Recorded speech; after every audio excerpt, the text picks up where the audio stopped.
Bienvenue sur Exploratrice de rêves lucides. Alors, la méthode d'induction Wild n'existe pas. Qu'est-ce que j'entends par là?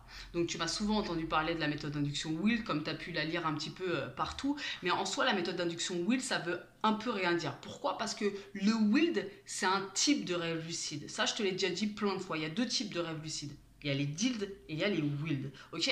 Donc le DILD, c'est le fait de prendre conscience que tu rêves à l'intérieur du rêve.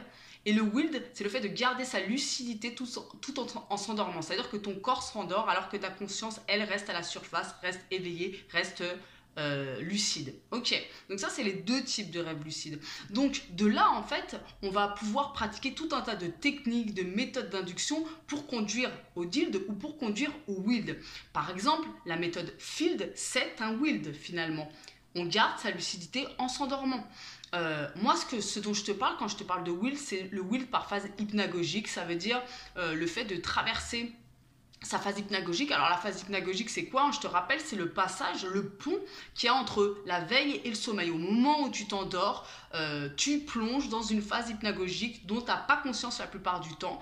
C'est la première phase de sommeil. On bascule dans cette phase qui est souvent remplie d'images, parfois de lumière, parfois de voix, de conversation. Moi, ma phase hypnagogique, ça se passe beaucoup avec des mots, des phrases, carrément des petites conversations, des petits dialogues. Ça, c'est la première étape. Et après, souvent, quand je commence vraiment à sombrer, c'est les images là qui apparaissent, clac, clac, par flash, parfois qui prennent un peu plus d'ampleur. Et quand je wild, ça prend un peu tout mon monde. Il y a soit je me décroche comme ça de mon corps pour basculer dans le rêve, soit je me laisse absorber par les images. Donc ça, c'est la phase hypnagogique. Donc moi, je te parle de ce type de wild là. Mais tu peux wilder par paralysie du sommeil. La paralysie du sommeil qui effraie à peu près tous les rêveurs et rêveuses lucides. Tu peux wilder par paralysie du sommeil, tu peux wilder en fieldant, c'est-à-dire le field en vérité, c'est le fait de se concentrer, se focaliser sur un élément extérieur pour maintenir sa conscience éveillée. Donc tu peux bouger tes doigts ou tes pieds si tu veux, c'est un peu la même chose. Ce qui compte, c'est de maintenir sa conscience à la surface pendant que le corps se rendort aussitôt lors des micro-réveils. Là, c'est là-dessus que s'appuie la méthode d'induction field. Donc tout ça, c'est le wild, c'est le fait de garder sa conscience en s'endormant. Alors, j'ai remarqué qu'il y a des personnes qui étaient naturellement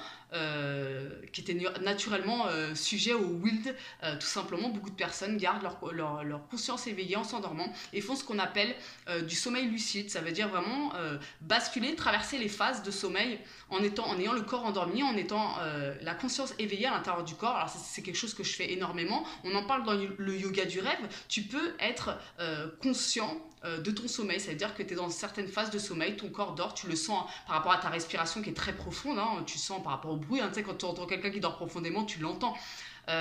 Et donc toi, tu es éveillé à l'intérieur de ton corps et t'as pas de rêve à ce moment-là, tu es vraiment dans une phase simplement de sommeil avec un corps endormi. Et donc, tout ça, c'est... certaines personnes sont naturellement des wilders finalement. C'est hyper intéressant.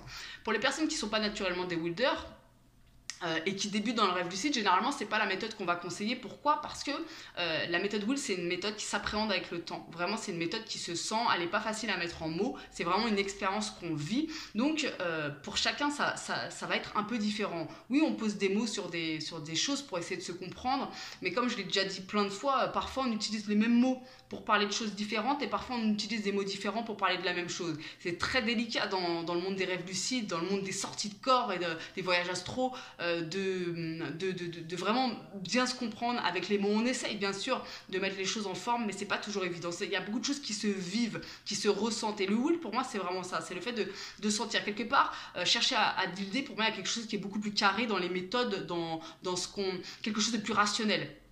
Dans le will, il y a vraiment quelque chose qui se vit, vraiment. Donc, je t'invite à pratiquer cette méthode. Alors, je t'invite à bien la pratiquer parce qu'il y a beaucoup de personnes qui ne pratiquent pas bien le will, j'en ai bien conscience. Il y a mille et une façons de wilder, mais de base, si tu veux te lancer dans le will, c'est important de comprendre et de connaître certaines étapes et certains passages que d'autres rêveurs peuvent avoir vécu. Alors une fois de plus, il s'agit de tenter de comprendre parce que c'est toujours délicat de comprendre, ça se vit, mais de bien comprendre ce qu'est cette méthode de WILD, donc par phase hypnagogique, parce que moi c'est ce dont je parle en tout cas, pour tenter de reproduire ça, pour après se laisser porter par sa propre expérience finalement, se laisser traverser par ce qui va se passer. Moi je t'ai créé une formation il y a quelques mois de ça qui s'appelle WILD, la méthode des passionnés, ok. Et là, en fait, je viens de rajouter une vidéo à cette formation. Donc, pour cette occasion, je refais une promotion cette semaine pendant 3 jours sur la formation Wild. Elle est à moins 30% jusqu'à vendredi soir. Alors, pourquoi j'ai ajouté une nouvelle vidéo dans cette formation? Alors, c'est une formation dans laquelle je t'enseigne le Wild, hein, vraiment par phase hypnagogique, tel que moi je le vis. C'est une formation qui est très complète, c'est une formation qui t'accompagne sur plusieurs jours. Il y a une vidéo à regarder par jour, ok? Donc pendant une semaine de pratique, puis une semaine de théorie, puis une semaine de pratique, tu t'engages à vraiment pratiquer Wild tous les jours, en tout cas le plus souvent possible pour vraiment avoir des résultats concrets.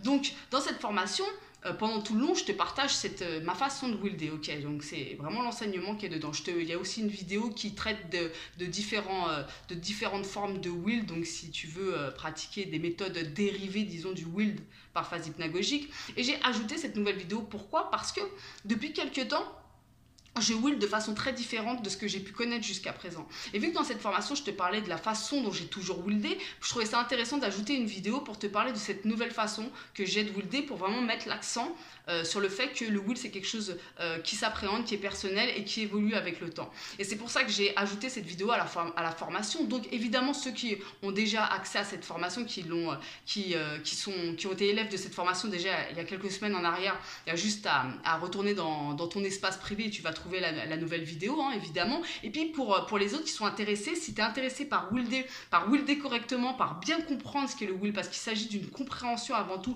de tenter de se comprendre avant tout pour pratiquer, je te donne dans cette formation certains exercices, notamment un qui est très puissant pour commencer à appréhender ce qu'est le wield et pour faire vraiment franchir un pas, parce que pour moi ça se passe par palier le wield en fait, pour vraiment franchir un premier pas.